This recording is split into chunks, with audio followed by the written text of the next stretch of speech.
Kaya kung kayo'y kapiling na sana pagsapit ng Pasko, kayo'y naririto.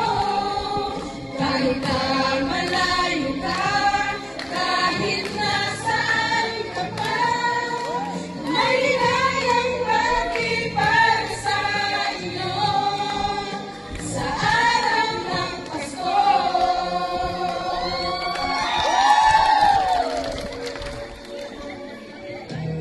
Sa ibang bansa'y di mo makikita, isa labi ng bawat isa.